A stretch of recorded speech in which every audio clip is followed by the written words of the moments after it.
غفلت میں ہوتا ہے تو ایمان کمزور ہوتا ہے، انہوں تو شیطان بن کے جاواں نہیں دیں جمعے جاواں گے جمعے، کئی جمعہ بھی نہیں پڑھتے، عید تے جاواں گے کوئی عید بھی نہیں پڑھتا۔ یہیں یہ ایک نگینہ سینما کے مالک نے بیان کروایا تھا اور اس نے بعد میں اس سینما کو گرا دیا، آج کل وہ کینیڈا میں ہوتا ہے۔ تو وہ سینمے کا جو تھا نا مینیجر، وہ میرے پاس آیا، کہا مولانا آج میں پہلی نماز پڑھی ہے۔ وہاں ہم نے مغرب کی نماز پڑھی، اس کے بعد بیان ہوا، بیان کے بعد وہ اتنا ہنگامہ ہوا کہ رش بہت تھا تو وہاں نماز پڑھی نہیں جا سکے۔ ہم نے کہنے لگا میں چل رہا تھا میرے ساتھ ساتھ، مولانا آج میں پہلی نماز پڑھی۔ میں نے کہا کیا مطلب؟ کہا جی یہی کہ آج زندگی دی پہلی نماز پڑھی، ہوگا راؤنڈ اباؤٹ 40-45 سال کا۔ میں کہا پہلی نماز؟ ہاں جی پہلی نماز۔ جمعہ پڑھے؟ نہیں کدی نہیں۔ عید؟ نہیں کدی نہیں۔ آج پہلی نماز توڑے پیچھے پڑھی ہے۔ شیطان جب قید ہوتا ہے تو زنجیریں کھل جاتی ہیں تو نمازی بڑھنا شروع ہو جاتے ہیں۔ اس کے بعد جو گھٹتے ہیں نا تو شیطان کی وجہ سے نہیں، اپنی عادت اور سستی کی وجہ سے۔ پہلے 2-3 دن بڑا جوش ہوندہ ہے، پھر اس کے بعد گھٹتے ادھے کو پھر نکل جاندے ہیں، ادھے رہ جاندے ہیں۔ تو تراویح میں بھی پہلے پوری مسجد بھرے گی، پھر ایک صف جائے گی، پھر دوسری جائے گی، پھر تیسری جائے گی۔ تو بھائیو یہ رمضان آ رہا ہے، دیکھو میں ہاتھ جوڑتا ہوں، نماز 5 وقت سارا سال فرض ہے، لیکن روزے کی برکت سے کیا ہوتا ہے، شیطان قید ہو جاتا ہے تو وہ سارے بھاگے آ رہے ہوتے ہیں۔ اللہ سے مانگ لو اس رمضان میں کہ یا اللہ ایسی توفیق دے کہ موت تک نماز نہ چھوٹ۔ رمضان میں بہت سے لوگ رشوت لینا چھوڑ دیتے ہیں کہ نہیں جی ہن رمضان شریف آ گیا۔ رمضان شریف بھی تو آیا ہے لیکن اصل میں شیطان قید ہوا ہے تو اب کہہ رہے نہیں ہوں رشوت نہیں لینی، مہینے بعد لواں گے۔ ڈنڈی مارنے والا کہتا ہے نہیں صحیح تولنا ہے، پھر رمضان تو بعد کٹھی کسر کر لواں گے۔ وہ کیا وجہ ہے پیچھے؟ ایک تو رمضان کی برکات ہیں، اور ایک شیطان کا قید ہونا ہے، اور ایک جنت کے دروازوں کا کھل جانا، دوزخ کے دروازوں کا بند ہونا، اللہ کے عرش کا پہلے آسمان پہ مستقل ڈیرا ڈال دینا، اور پھر اعلان کرنا ہے کوئی بخشش آنے والا ہے، کوئی معافی مانگنے والا ہے، کوئی توبہ کرنے والا ہے، کوئی جنت مانگنے والا ہے، کوئی دنیا مانگنے والا، آؤ مانگو۔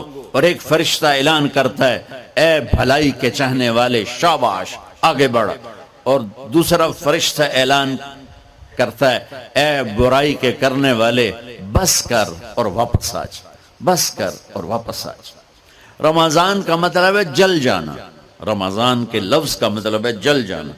جلنے کا مطلب کیوں ہے اس میں کہ رمضان میں اللہ سارے گناہوں سے اپنے بندوں کو پاک کر دیتا ہے اور ان کے گناہوں کو جلا دیتا ہے، جس سے وہ پاک ہو کر جو سونا آگ میں جل کے خالص ہو کے باہر آتا ہے، روزہ رکھنے والا بھوک کی آگ میں جل کے خالص ہو کے باہر آ جاتا ہے، اللہ اس کے سارے گناہ معاف فرماتا ہے۔ دھیان نال سنیں، سب سے اعلیٰ درجے کا مسلمان، میرے نبی کا جواب، جو سارا دن مصلی پہ بیٹھا رہے، جو ہر سال حج عمرہ کرے، جو مسجد سے نہ نکلے، جو رات کو قرآن پڑھے دن میں روزے رکھے، نہیں، سنو غور سے سنو، من سلم المسلمون لسانہ ویدہ، سب سے اعلیٰ درجے کا مسلمان فیصلہ بات کا وہ ہے جو اپنے مسلمانوں کو تکلیف نہ پہنچائے، داخل کرتا ہے۔ انسان ہے ہی وہ جو لا الہ الا اللہ محمد الرسول اللہ کا کلمہ پڑھتا ہوں میرے رب کے نزدیک۔ نماز کیا ہے؟ نماز کیا ہے؟ بول بھائی ہاں، میرا اللہ کہتا ہے ان الصلاۃ تنہا، اب آئی نہیں چل رہا،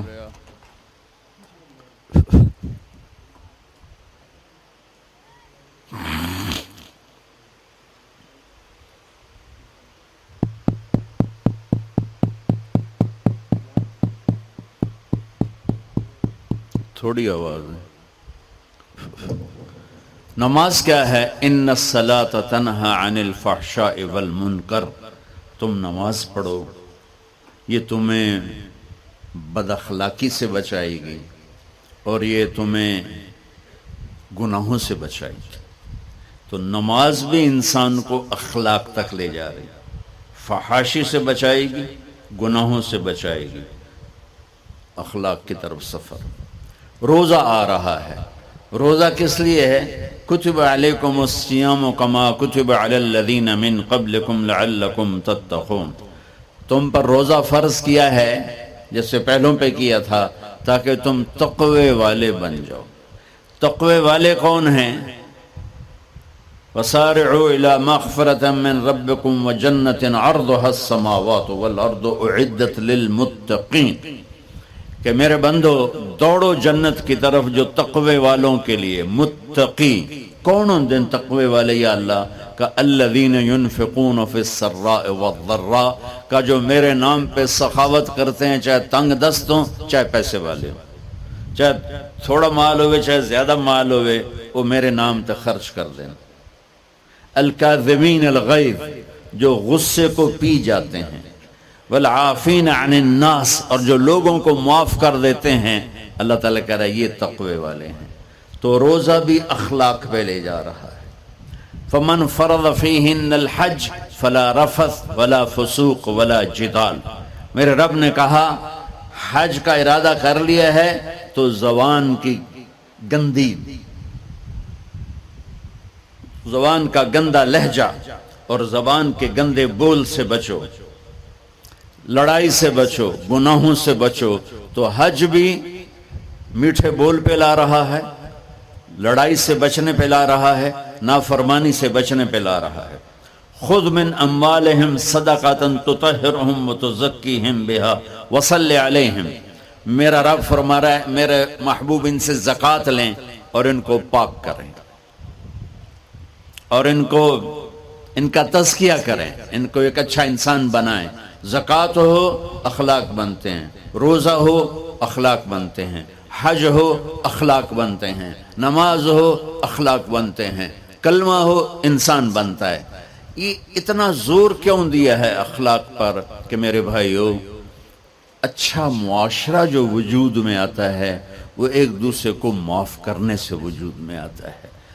مسجد نماز کے لیے ہے، اور نماز ایک انفرادی عمل ہے جو کر کے میں گھر چلا جاتا ہوں، دفتر چلا جاتا ہوں، پڑھوں نہ پڑھوں، نہ پڑھنے کا گناہ مجھ پر، پڑھنے کی نیکی مجھ پر۔ لیکن اگر میرے اخلاق برے ہیں، روزہ میری چیز ہے، رکھوں اجر، نہیں رکھوں پکڑ، زکوٰۃ دے دوں اجر نہ دوں پکڑ، حج کر لوں اجر نہ کروں پکڑ، صرف میری ذات سے کے گرد ہے نماز بھی، روزہ بھی، حج بھی، زکوٰۃ بھی۔ لیکن برے اخلاق جتنا معاشرے میں میرا اثر ہے وہاں سب تباہی پھیلا دیں گے، اور اچھے اخلاق جتنا معاشرے میں میرا اثر ہے وہاں خوبصورتی کو پھیلا دیں گے۔ عبادت چھپ جاتی ہے، میں نے فجر پڑھی ہے کہ نہیں پڑھی آپ کو پتہ ہے؟ بولو، آپ نے پڑھی ہے یا نہیں پڑھی مجھے کوئی پتہ ہے نہیں ہے۔ لیکن یہاں بیٹھ کے اللہ نہ کرے میں فرقہ واریت کی بات کروں، آپ سب کو پتہ چلے گا کہ نہیں چلے گا کہ مولوی اگلا رہا ہے، اور یہاں بیٹھ کے میں محبت کی بات کروں تو آپ کو پتہ چلے گا کہ نہیں چلے گا کہ یہ محمد مصطفیٰ صلی اللہ علیہ وسلم والے اخلاق بتا رہا ہے۔ تو اخلاق چھپتے نہیں، برے ہوں یا اچھے ہوں ظاہر ہوتے ہیں، اور سب سے زیادہ اس آدمی کا خاندان، جس آدمی کو بدتمیزی کی عادت ہے وہ بیوی کے دل کو برباد کر دے گا، ماں باپ کے دل کو برباد کر دے گا، اولاد کو برباد کر دے گا، دوستوں کو، نوکروں کو برباد کر دے گا۔ اس کے نوکر سامنے کہیں گے میاں صاحب، شیخ صاحب، سیڑ صاحب، خان صاحب، اتھے جا کے گالی کڈھن گے۔ اور جس کے اخلاق اچھے ہوتے ہیں وہ اپنے گھر کو خوبصورت بنا دیتا ہے، رشتوں کو خوبصورت بنا دیتا ہے، ملازموں کو خوبصورت بنا دیتا ہے، اپنے کاروبار کو، اپنی زندگی کو، ہر پہلو اس کا خوبصورت ہو جاتا ہے۔ اچھے اخلاق لباس کی طرح ہیں جو میرا ہر عیب چھپا لیتے ہیں، اور برے اخلاق ننگے آدمی کی طرح ہے جس کا ہر عیب سامنے آ جاتا ہے۔ اور اللہ کی رحمت اتنی طاقتور ہے کہ میرا رب فرماتا ہے، یہ تو میں نے 5 غلطیاں بتائی ہیں، لیکن میرا رب فرماتا ہے میرا بندہ میں تجھے عمر بھی دیتا ہوں، طاقت بھی دیتا ہوں، تو اتنے گناہ کر کے